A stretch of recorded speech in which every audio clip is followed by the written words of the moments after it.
Bengaluru central district Congress committee minority department की जानिब से कन्नड़ राज्योत्सव धूमधाम से मनाया गया। दारुसलाम में कन्नड़ राज्योत्सव की तकरीब मुनक्कद हुई। शिवाजी नगर के एमएलए रिजवान अरशद ने कन्नड़ राज्योत्सव के जश्न से खिताब किया। रिजवान अरशद ने कहा कि मादरी जबान चाहे जो भी हो, लेकिन कर्नाटक में बसने वाले तमाम लोगों के दिल की जबान कन्नड़ होनी चाहिए। जी हां दोस्तों, रिजवान अरशद ने कहा कि तमाम लोगों के दिल की जबान कन्नड़ होनी चाहिए। एमएलए रिजवान अरशद ने कहा कि मेरी मादरी जबान उर्दू है, लेकिन हम सबके दिल की जबान कन्नड़ होनी चाहिए। हर एक को इलाकाई जबान कन्नड़ से मोहब्बत होनी चाहिए। रिजवान अरशद ने कहा कि हम सबको इस बात पर फख्र होना चाहिए कि कन्नड़ जबान 2000 साल से भी ज्यादा कदीम जबान है। इस तरह रिजवान अरशद ने कन्नड़ जबान की अहमियत व इफादियत पर रोशनी डाली। इस मौके पर Bengaluru central district Congress committee minority department के चेयरमैन और इस प्रोग्राम के रूह रवां फैरोज खान ने कहा कि कर्नाटक की सरजमीन सर्व जनांगद शांति तोटा है, तमाम मजाहिब के अमन का गहवारा है। इत्तेहाद भाईचारे का पैगाम कन्नड़ जबान ने हमेशा दिया है। फैरोज खान ने कहा कि दोस्ती प्यार और मोहब्बत के पैगाम को आम करने के लिए कन्नड़ राज्योत्सव के जश्न में हिंदू, मुस्लिम, सिख, ईसाई तमाम मजाहिब के रहनुमाओं को खुसूसी तौर पर मदऊ किया गया है। इस मौके पर सैयद इमराज व दीगर ने अपने ख्यालात का इजहार किया। शाहुल हसन की निजामत में ये जलसा मुनक्कद हुआ। अहम बात यह रही कि हजरत टीपू सुल्तान यूनाइटेड फ्रंट के जनरल सेक्रेटरी दाऊद इकबाल अहमद की निगरानी में ब्लड डोनेशन कैंप इस जलसे में मुनक्कद हुआ। जुनूबी हिंद न्यूज रिपोर्ट। ಭಾಷೆಗೆ ಇತಿಹಾಸ 2000 ವರ್ಷದ ಇತಿಹಾಸ ಇರಬೇಕು। ಕನ್ನಡ ಭಾಷೆ ಸಾಮಾನ್ಯ ಭಾಷೆ ಅಲ್ಲ। ಎಷ್ಟು ವರ್ಷದ ಇತಿಹಾಸ? 2000 ವರ್ಷಕ್ಕಿಂತ ಹೆಚ್ಚಾಗಿ ಇತಿಹಾಸ ಇರ್ತಕ್ಕಂಥ ಭಾಷೆ ಕನ್ನಡ ಭಾಷೆ, ಕನ್ನಡ ಸಂಸ್ಕೃತಿ. ಮತ್ತೆ ಇಡೀ ದೇಶದಲ್ಲಿ ಯಾವುದೇ ಬೇರೆ ಭಾಷೆಗೆ 8 ಜ್ಞಾನಪೀಠ ಪ್ರಶಸ್ತಿಗಳನ್ನು ಪಡೆದಿಲ್ಲ. ಅದು ನಮ್ಮ ಹೆಗ್ಗಳಿಕೆ. ಸೊ ಇಂಥ ಒಂದು ಶ್ರೀಮಂತಿಕೆ ಇರ್ತಕ್ಕಂಥ ಭಾಷೆಗೆ, ಸಂಸ್ಕೃತಿಗೆ, ನಾಡಿಗೆ ನಾವು ಸೇರಿರ್ತಕ್ಕಂಥದ್ದು.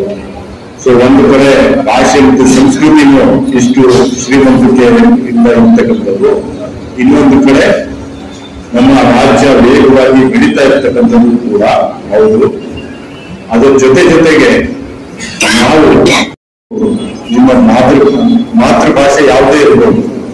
ಇಲ್ಲಿ ನಮ್ಮ ಬೆಂಗಳೂರಿನಿಂದ ಬಂದಿರೋ ನಮ್ಮ ಸಿಕ್ಕ ಸಹೋದರರು, ಅವರ ಭಾಷೆ ಪಂಜಾಬಿ ಆಗಿರ್ಬೋದು, ನನ್ನ ಭಾಷೆ ಉರ್ದು ಆಗಿರ್ಬೋದು, ನನ್ನ ಮಾತೃಭಾಷೆ ಉರ್ದು. ನಿಮ್ಮ ಮಾತೃಭಾಷೆ ಯಾವುದೇ ಆಗಿರ್ಬೋದು, ಅಂದ್ರೆ ನಮ್ಮ ಮನಸ್ಸಿನ ಭಾಷೆ, ನಮ್ಮ ಹೃದಯದ ಭಾಷೆ ಕನ್ನಡ ಆಗಬೇಕು.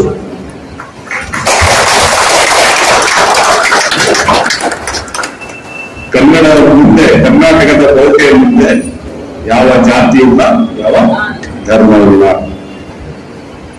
ಬೇರೆ ಬೇರೆ ಪಕ್ಷದವರು, ಬೇರೆ ಬೇರೆ ಸಿದ್ಧಾಂತದವರು ಈ ಜಾತಿಯ ಹೆಸರಲ್ಲಿ, ಧರ್ಮದ ಹೆಸರಲ್ಲಿ ನಮ್ಮನ್ನು ಬೇರೆ ಬೇರೆ ಮಾಡ್ತಾರೆ.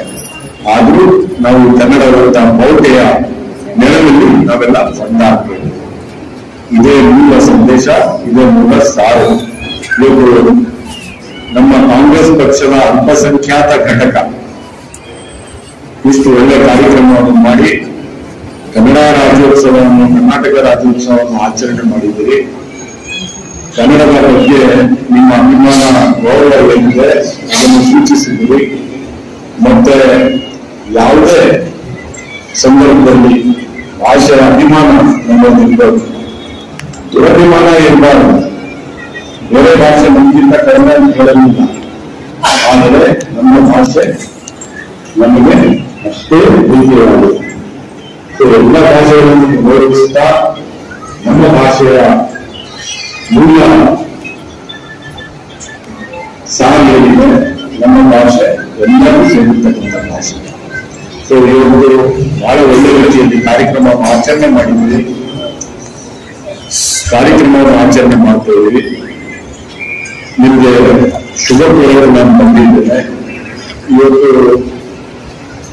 ಬ್ಯಾಂಕ್ವೆಟ್ ಹಾಲ್ ವಿಧಾನಸೌಧದಲ್ಲಿ ರಾಜ್ಯೋತ್ಸವ ಪ್ರಶಸ್ತಿ ಪ್ರದಾನ ಮಾಡುವ ಕಾರ್ಯಕ್ರಮ ಇದೆ. ಅಲ್ಲಿ ನಾನೇ ಅಧ್ಯಕ್ಷತೆ ಮಾಡಬೇಕಂತ ಇವತ್ತು ಅನಿವಾರ್ಯ ಇರ್ತಕ್ಕಂಥದ್ದು. ಅದಕ್ಕೆ ಸಂಪೂರ್ಣವಾಗಿ ಇಲ್ಲಿ ಕೂರುವುದಕ್ಕೆ ಸಾಧ್ಯವಾಗ್ತಿಲ್ಲ. ನಾನು ನನ್ನ ಮಾತುಗಳನ್ನು ಹೇಳ್ತಾ ಶುಭಾಶಯಗಳನ್ನು ತಿಳಿಸ್ತಾ, ಇವತ್ತು ನಮ್ಮ ಕಾಂಗ್ರೆಸ್ ಪಕ್ಷದ ಅಲ್ಪಸಂಖ್ಯಾತ ವಿಭಾಗ ಬೆಂಗಳೂರು ಕೇಂದ್ರ ಅಲ್ಪಸಂಖ್ಯಾತ ವಿಭಾಗದ ಘಟಕದ ಕರ್ನಾಟಕ ರಾಜ್ಯೋತ್ಸವದ ಈ ಕಾರ್ಯಕ್ರಮದಲ್ಲಿ ಬಹಳ ಸಂತೋಷದಿಂದ ಪಾಲ್ಗೊಳ್ಳುವುದಕ್ಕೆ ಬಂದಿದ್ದೇನೆ. ಫಿರೋಜ್ ಖಾನ್ ಅಧ್ಯಕ್ಷ ಅವರ ನೇತೃತ್ವದಲ್ಲಿ ಇವತ್ತು ಕಾರ್ಯಕ್ರಮ ನಡೀತಾ ಇದೆ. ಬಹಳ ಒಳ್ಳೆಯ ಕಾರ್ಯಕ್ರಮ ಮಾಡಿದ್ದಾರೆ. ಮತ್ತು ನಮ್ಮ ಭಾಷೆ, ನಮ್ಮ ಸಂಸ್ಕೃತಿಯ ಬಗ್ಗೆ ಅವರ ಅಭಿಮಾನಗಳು ಏನಿದೆ ಆ ಅಭಿಮಾನವನ್ನು ವ್ಯಕ್ತಪಡಿಸ್ತಕ್ಕಂಥ ಇವತ್ತು ಕಾರ್ಯಕ್ರಮ.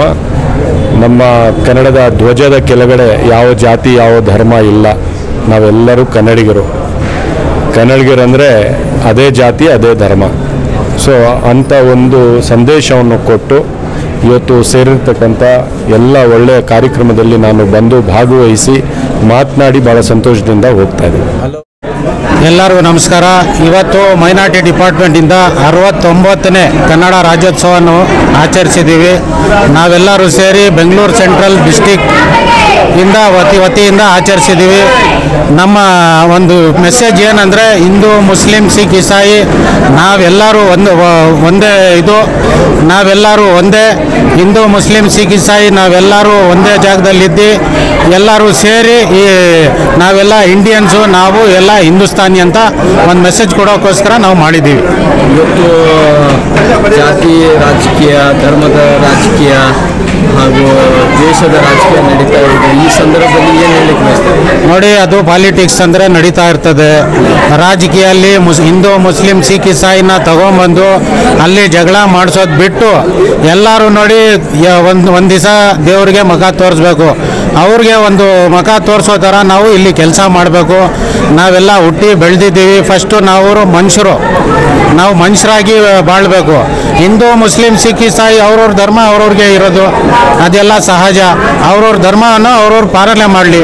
ಇವಾಗ ನೋಡಿ, ಕನ್ನಡ ರಾಜ್ಯೋತ್ಸವ ಇವತ್ತಿಂದ ನಾಡ ಹಬ್ಬ ಅಂತ ಹೇಳ್ಬಿಟ್ಟು ನಾವು ಆಚರಿಸ್ತಾ ಇದ್ದೀವಿ.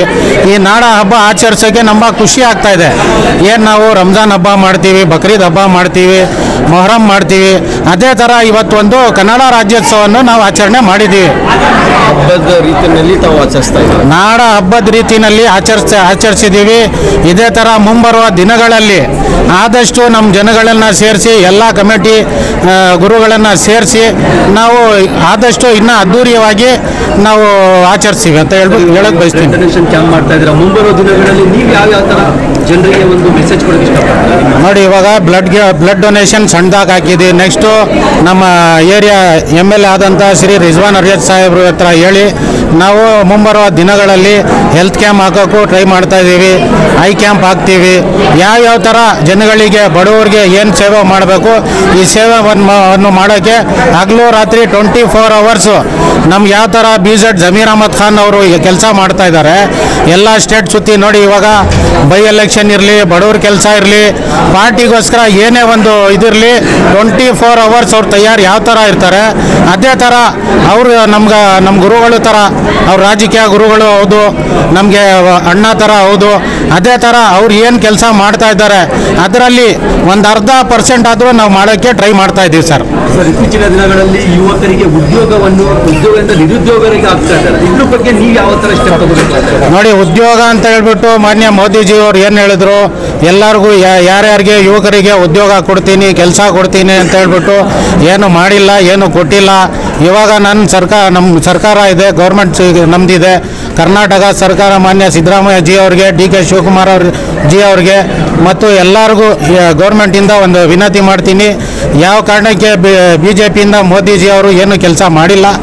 ಆ ಥರ ಕೆಲಸ ಮಾಡೋದು ಬಿಟ್ಟು ನಮ್ಮ ಕಾಂಗ್ರೆಸ್ ಸರ್ಕಾರದಲ್ಲಿ ಎಲ್ಲರಿಗೂ ಕೆಲಸ ಸಿಗಲಿ, ಒಳ್ಳೆಯದಾಗಲಿ, ನಮ್ಮ ದೇಶಕ್ಕೆ ಒಳ್ಳೆಯದಾಗಲಿ, ಕರ್ನಾಟಕ ಸ್ಟೇಟ್ಗೆ ಒಳ್ಳೆಯದಾಗಲಿ, ಎಲ್ಲ ಕಮಿಟಿಯವ್ರಿಗೂ ಒಳ್ಳೆಯದಾಗಲಿ ಅಂತ ದೇವರಸ್ತ ಆಯಿಸ್ತೀನಿ. ಸರ್, ವಿಡಿಯೋ ಮುಖಾಂತರ ನೀವು ಕೊನೆಯದಾಗಿ ಸಂದೇಶ ಕನ್ನಡಿಗರಿಗೆ ಏನು ಸಂದೇಶ ನೋಡಿ, ಕನ್ನಡಿಗರಂದ್ರೆ ಸಪರೇಟ್ ಕನ್ನಡಿಗರಿಗೆ ಮಾತ್ರ ಅಲ್ಲ, ನಾವು ಕನ್ನಡಿಗರೇ, ನಾವು ಹಿಂದೂಸ್ತಾನಿನೇ, ನಾವು ಎಲ್ಲರೂ ಹಿಂದೂ ಮುಸ್ಲಿಂ ಸೇರಿ ಎಲ್ಲರೂ ಜೊತೆಯಲ್ಲಿರೋಣ. ಅವ್ರು ಹಿಂದೂ, ಅವ್ರು ಮುಸ್ಲಿಮು, ಅವ್ರು ಸಿಕ್ಕು, ಇಸಾಯಿ ಭೇದ ಭಾವ ಬಿಟ್ಟು ಒಳ್ಳೆ ಕೆಲಸವನ್ನು ಮಾಡೋಣ. ಬಡವರಿಗೆ ಏನು ಕೆಲಸ ಬೇಕು ಅದನ್ನು ಮಾಡೋಣ. ಮುಂಬರುವ ದಿನಗಳಲ್ಲಿ ನಮ್ಮ ರಾಹುಲ್ ಗಾಂಧೀಜಿ PM ಆಗಲಿ ಅಂತ ಹಾರೈಸ್ತೀನಿ ನಾನು. ಕನ್ನಡ ರಾಜ್ಯೋತ್ಸವ ಶುಭಾಶಯಗಳು ಹೇಳ್ತಾ, ದೀಪಾವಳಿ ಹಬ್ಬದ ಶುಭಾಶಯಗಳನ್ನು ತಿಳಿಸುತ್ತಾ, ಇವತ್ತು ಒಂದು ಕಾರ್ಯಕ್ರಮ ಹಮ್ಮಿಕೊಂಡಿದ್ದಾರೆ, ನಾನು ಆಹ್ವಾನ ಮಾಡಿದ್ದು ಅವ್ರಿಗೆಲ್ಲ ಹೃತ್ಪೂರ್ವಕವಾದ ಧನ್ಯವಾದಗಳನ್ನು ತಿಳಿಸುತ್ತಾ, ನಾವೆಲ್ಲ ಒಂದೇ ಅನ್ನೋ ಒಂದು ಮನೋಭಾವ ಇಟ್ಕೊಂಡು ಒಂದು ಕಾರ್ಯಕ್ರಮ ಮಾಡಿದ್ದಾರೆ. ಸಮಾಜವನ್ನು ಒಡೆಯುವ ಕೆಲಸ ಕೆಲವು ಶಕ್ತಿಗಳು ಮಾಡ್ತಾ ಇರೋದು, ಅದ್ರ ಬಗ್ಗೆ ಏನು ಹೇಳ್ತಾರೆ ಸರ್? ಅದೆಲ್ಲ ದ್ವೇಷ ಮೂಡಿಸ್ತಾ ಇರೋ ಕೆಲವು ಶಕ್ತಿಗಳ ಬಗ್ಗೆ ಎಲ್ಲ ಮಾಡಬಾರ್ದು, ಒಳ್ಳೇದಲ್ಲ ಅಂತ ಹೇಳೋದು ಬಯಸ್ತೇನೆ. ಸುಖ, ಶಾಂತಿ, ನೆಮ್ಮದಿಯಲ್ಲಿ ಆಯುಷ್, ಆರೋಗ್ಯ, ಅಷ್ಟೈಶ್ವರ್ಯ ಎಲ್ಲರೂ ಕೊಟ್ಟು ಕಾಪಾಡಲಿ, ಎಲ್ಲರೂ ಚೆನ್ನಾಗಿರಲಿ ಅಂತ ಬಯಸ್ತೀನಿ. ಹಿಂದೂ, ಮುಸ್ಲಿಂ, ಸಿಖ್, ಇಸಾಯಿ ಎಲ್ಲರೂ ಕೂಡಿ ಬರ್ತಾ ಇರೋದು, ಅದೆಲ್ಲ ಕೆಲವೊಂದು ಶಕ್ತಿಗಳು ಒಡೆಯುವ ಕೆಲಸ ಮಾಡ್ತಾ ಇರೋದು, ದ್ವೇಷ ಉದ್ಭವಿಸ್ತಾ ಇರೋದು, ಏನು ಹೇಳಿದ್ರು? ಎಲ್ಲ ಮಾಡಬಾರ್ದು, ಅದೆಲ್ಲ ಒಳ್ಳೇದಲ್ಲ ಅನ್ನೋ ಮಾತು. ನಾವೆಲ್ಲ ಒಂದೇ. हम अपनी तरफ से ये कहेंगे अल्हम्दुलिल्लाह आज जो प्रोग्राम बना यही एक बहुत बड़ा संदेश है कि यहाँ हर कौम के, हर मिल्लत के लोग यहाँ जमा हुए, यही मोहब्बत है। सबसे बड़ा पैगाम तो सरकार दो आलम सल्लल्लाहु अलैहि वसल्लम ने जो दिया वो मोहब्बत वाला पैगाम है। सरकार दो आलम सल्लल्लाहु अलैहि वसल्लम फरमाते हैं कि तुम में से अच्छा शख्स वो है जिसके अखलाक अच्छे हैं और जिसके अंदर मोहब्बत है। हम ये मोहब्बत को आम करने का ये प्रोग्राम कर रहे हैं। ये अल्लाह के फजल से आज का प्रोग्राम हमारा कामयाब रहा और सारे हिंदू, मुस्लिम, सिख और ईसाई सब मिलकर कर्नाटका राज्यसभा में एक जगह जमा होकर ये पैगाम दे रहे हैं कि हम सब एक हैं और एक रहकर हमेशा हम साथ चलने वाले हैं। हर मुसीबत में, हर मुश्किल में एक दूसरे के काम आने वाले हैं। हर वक्त हम एक साथ रहेंगे, ये संदेश दे रहे हैं। ಕೇಂದ್ರ ಜಿಲ್ಲಾ ಸಮಿತಿ ಅಧ್ಯಕ್ಷರಾಗಿರೋ ಫೈರೋಜ್ ಖಾನ್ ಅವರಿಗೆ ತುಂಬ ಧನ್ಯವಾದ ಹೇಳೋಕ್ಕೆ ಇಷ್ಟಪಟ್ಟು, ಒಳ್ಳೆ ಕಾರ್ಯಕ್ರಮ, ಒಂದು ಕನ್ನಡ ರಾಜ್ಯೋತ್ಸವ ದಿವಸ ಒಂದು ಒಳ್ಳೆಯ ಒಂದು ಮೆಸೇಜನ್ನು ನಮ್ಮ ಬೆಂಗಳೂರು ಕೇಂದ್ರದಿಂದ ಮತ್ತು ಇಡೀ ಕರ್ನಾಟಕ ರಾಜ್ಯಕ್ಕೆ ಒಂದು ಕನ್ನಡ ರಾಜ್ಯೋತ್ಸವದ ಒಂದು ಶುಭಾಶಯ, ಒಂದು ಒಳ್ಳೆ ಪ್ರೋಗ್ರಾಮನ್ನು ಇಡೀ ಸಮುದಾಯವನ್ನು ತಗೊಂಡು ಇದರಲ್ಲಿ ಯಾರು ಭೇದ ಭಾವ ಇಲ್ದಿರ ಬೇರೆಯವರು ಯಾರೂ ಇಲ್ಲ, ಎಲ್ಲರೂ ನಾವೆಲ್ಲ ಒಂದು ಒಗ್ಗಟ್ಟಾಗಿ ಇದೀವಾಗ ತೋರ್ಸೋಕ್ಕೆ ಒಂದು ಮೆಸೇಜನ್ನು ಏನು ಕೊಟ್ಟಿದ್ದಾರೆ, ಆ ಮೆಸೇಜ್ ಇಡೀ ರಾಜ್ಯಕ್ಕೆ ಹೋಗಲಿ, ಇಡೀ ರಾಜ್ಯದಲ್ಲಿ, ಇಡೀ ದೇಶದಲ್ಲಿ ಒಳ್ಳೆ ಒಂದು ವಾತಾವರಣ, ಒಳ್ಳೆ ಸುದ್ದಿ ಆಗಲಿ ಅಂತ ಹೇಳ್ತಾ, ಇನ್ನೊಂದ್ಸತಿ ನಾನು ನಮ್ಮ ಫೈರೋಜ್ ಅವರಿಗೆ, ನಮ್ಮ ಸೋದರ ಅವರಿಗೆ ಒಂದು ಧನ್ಯವಾದ ಹೇಳುತ್ತಾ, ಒಳ್ಳೆ ಕ್ರಮವನ್ನು ಮಾಡಿದ ನಮ್ಮ ಜೊತೆ ಎಲ್ಲ ಇವತ್ತು ನೀವು ನೋಡಿದ್ದೀರಾ ಈ ಕಾರ್ಯಕ್ರಮಕ್ಕೆ ನಮ್ಮ ಈ ವಿಧಾನಸಭಾ ಕ್ಷೇತ್ರದ ಈ ಶಾಸಕರಾಗಿರುವ ರಿಜ್ವಾನ್ ಅರ್ಷದ್ ಸಾಹೇಬರಿಂದ ಹಿಡಿದು ನಮ್ಮ ಸಿಖ್ ಸಮುದಾಯದ ಗುರುದ್ವಾರದಿಂದ ಬಂದಿರೋ ಇದ್ರು ಗುರುಗಳು, ಮತ್ತು ಹಿಂದೂಸಮ್ಮಿಂದ ಸ್ವಾಮಿಗಳು ಇದ್ರು, ನಮ್ಮ ದರ್ಗಾ ಮತ್ತು ನಮ್ಮ ಕಮ್ಯುನಿಟಿಯ ಶಾಸಕಗಳು ಇದ್ದಾರೆ, ಮತ್ತು ಕ್ರಿಶ್ಚಿಯನ್ ಕಮ್ಯುನಿಟಿ ಫಾದರ್ ಇದ್ರು, ಎಲ್ಲ ಧರ್ಮದವರು ಇದ್ದು ಒಂದೆಲ್ಲ ಒಂದು ಒಳ್ಳೆ ಮೆಸೇಜನ್ನು ಕೊಟ್ಟಿದ್ದಾರೆ. ಇದೇ ಥರ ಇನ್ನು ಮುಂದಿನ ದಿನಗಳಲ್ಲಿನೂ ಒಳ್ಳೆ ಕಾರ್ಯಕ್ರಮವನ್ನು ಮಾಡ್ತೇವಂತ ಒಂದು ಅವಕಾಶ ಇದೆ, ಭರವಸೆ ಇದೆ ಅಂತ ಹೇಳ್ತಾ ನಾನು ಮಾತನ್ನು ಮುಗಿಸ್ತೀನಿ. ಜೈ ಹಿಂದ್, ಜೈ ಕರ್ನಾಟಕ. ಖುಷಿಯಿಂದ ಹೇಳಲು ಇಷ್ಟಪಡುತ್ತೇನೆ. ನಮ್ಮ ಚೇರ್ಮನ್ ಸಾಹೇಬರು ನೀಡಿರುವಂತಹ ಕೊಡುಗೆಗಳನ್ನು ಒಂದಲ್ಲ ಎರಡಲ್ಲ ಅಲ್ಪಸಂಖ್ಯಾತ ಘಟಕದಿಂದ 69ನೇ ಕನ್ನಡ ರಾಜ್ಯೋತ್ಸವವನ್ನು ನಾವು ಆಚರಣೆ ಮಾಡ್ತಾ ಇದ್ದೀವಿ. ಮುಂದೆ ಯಾವ ತರ ಮಾಡಬೇಕು, ಏನ್ ಮಾಡಬೇಕು ನೋಡಿ, ನಾವು ಮೈನಾರಿಟಿಯಿಂದ ಇವತ್ತು ಸ್ಟಾರ್ಟ್ ಮಾಡಿದ್ದೀವಿ. ನಮ್ಮ ಕೇಂದ್ರ ಜಿಲ್ಲೆಯಿಂದ ಫಸ್ಟ್ ಸ್ಟಾರ್ಟ್ ಮಾಡಿದ್ದೀವಿ. ಇದೇ ತರ ನಾವು ಶಿವಾಜಿ ಕ್ಷೇತ್ರದಿಂದ ಮಾಡಿದ್ದೀವಿ, ಇಲ್ಲಿ ಚಾಮರಾಜಪೇಟೆಯಿಂದ ಬಂದಿದ್ದಾರೆ, ಆಮೇಲೆ ತಿರುಪತಿಯಿಂದ ಬಂದಿದ್ದಾರೆ, ಶಿವಾಜಿ ನಗರದವರಿದ್ದಾರೆ, MS ಪಾಟೀಲ್ ಎಲ್ಲರೂ ಕಡೆ ಒಂದು ಮೆಸೇಜ್ ಆಗಿದೆ. ಕನ್ನಡ ರಾಜ್ಯೋತ್ಸವ ಪ್ರೀತಿ ಹೃದಯದಲ್ಲಿ ಇದೆ ಅಂತ ಹೇಳ್ಬಿಟ್ಟು ಎಲ್ಲರೂ ಸೇರಿಲ್ಲ, ಎಲ್ಲರಿಗೂ ಧನ್ಯವಾದ ಹೇಳಲು ಬಯಸ್ತಿದ್ದೀನಿ. ಅದೇ ತರ ನಮ್ಮ ಕ್ಷೇತ್ರದ MLA ಆದಂತ ಶ್ರೀ ರಿಜ್ವಾನ್ ಅರ್ಷದ್ ಅವರು ಬಂದಿದ್ರು, ಅವ್ರಿಗೂ ಕೂಡ ಧನ್ಯವಾದ ಹೇಳ್ತಾ ಇದ್ದೀನಿ.